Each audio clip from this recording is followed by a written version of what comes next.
Hello YouTube, what's going on? Jimmy the Magnificent here, and recently I have been requested to make a video for players below 500 ELO so you guys can improve. And here I have a couple tips for you guys. Tip number one, my first tip is to play in the center of the board. So to play in the center of the board for your first move as either color, you should be playing the D pawn or the E pawn, one of these two, as these are the center. D pawn or E pawn, either color. Try not to play something like A4, B4. C4 is okay once you get at a higher level, but this is not really recommended. This is like kind of like a trick opening, like you want to play something a little different, catch your opponent off guard. But yeah, definitely stay away from moving these two pawns and these three. You don't want to move these three because you don't want your king to be weak over here. So, tip number one, play in the center, either E pawn or D pawn for the first move. Boom. Just with that tip right there, your games will improve just by playing an E or D pawn. Tip number two is to develop quickly. After you get that D or E pawn moved, then after that, you got to get those pieces developed. So me as a D4 player, I'm going to play D4 on the first move pretty much every single time, unless I know that you know I play that, then I might play something different. Other than that, I play D4. Now, after playing D4, this bishop is immediately open and ready for business. I can develop this knight and queen quickly and castle long if I want to. Or I can simply push the other pawn, have both bishops ready for some double bishop work. I can develop this knightly. There's just tons and tons of ways to develop quickly, but you want to develop quickly and you want to stay ahead of your opponent in development. It's very, very important. If your opponent develops before you do, then you will become attacked, and you don't want to become attacked. You want to do the attacking. So, oh, yes. And last tip, tip number three, pay attention.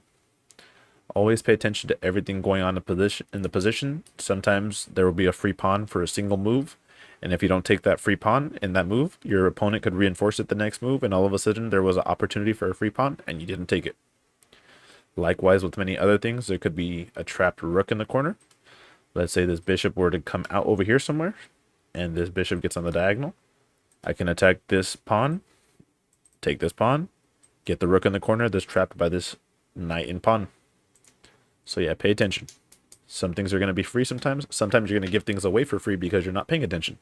So make sure you're always paying attention. So yeah, follow those three tips to improve your chess. Play in the center of the board. Play either D or E pawns for the first move. Develop quickly. Get your pieces out and stay ahead in development over your opponent.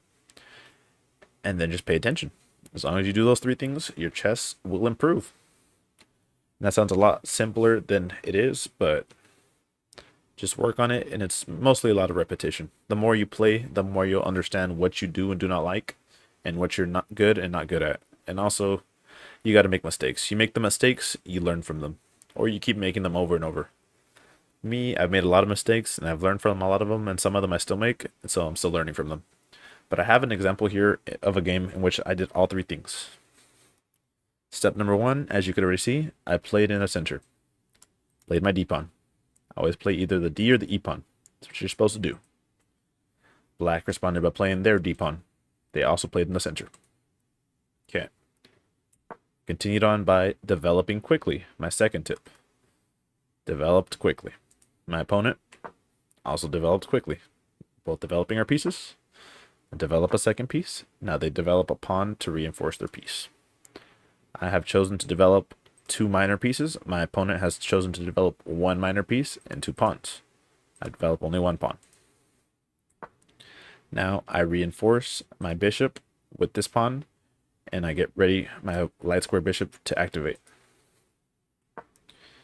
They bring their dark square bishop out, attacking my bishop, and rather than taking them, I'm just going to simply continue developing. We want to develop quickly, and we want to stay ahead in development.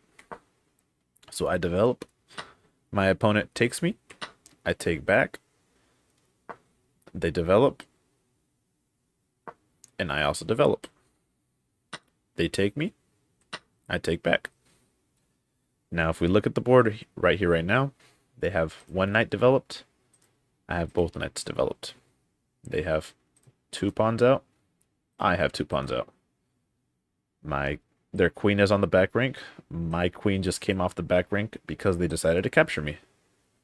So note the development. I am ahead, 1 knight being developed, and my queen is off the back rank. So I'm kind of 2 moves ahead of black in a way. Now they're catching up by developing their knight. And now I'm already castled. Now my rooks are connected. Queen is off the back rank. Knights are developed. Everything in mine is developed. I'm ready to start attacking. Black needs to finish their development by getting their queen up and off the back rank and castling one way or the other. Okay, black castles. Queen development is coming soon. I start my attack. This is kind of a passive way to start the attack. I only pushed it 1. I could have pushed it forward 2, and the computer does like, yeah, h4. h4 was the best move here. It was better than what I did. They decide to push this pawn, which, okay, is not the best move, but it's perfectly fine. Now I go here, launching this pawn forward 2. Now my attack is really starting to get going. Now I have 3 pawns that are off their starting squares. Got a knight ready to go. Got a queen looking over here. And the rooks behind them. So my attack is really starting to get going. Black's attack is... well, it hasn't even started yet. My king is over here, so they need to get these pawns going. They need to get this knight going. Queen and rook need to be over here somewhere, ready to add pressure, but none of that stuff is going yet. And black, like myself, plays a very passive move of just pushing this pawn forward 1, which that might not cut it for them. I continue on my attack by just pushing this pawn up the board, keeping things rolling, trying to get these 2 pawns off the board, trying to get to this king.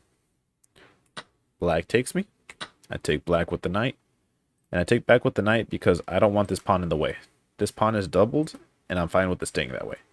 I want this pawn out of the way so I have an open file. That is my goal. Now I have an open file. The rook can come over and help me attack the king. Black pushes this pawn to reinforce so that it's reinforced by this f pawn.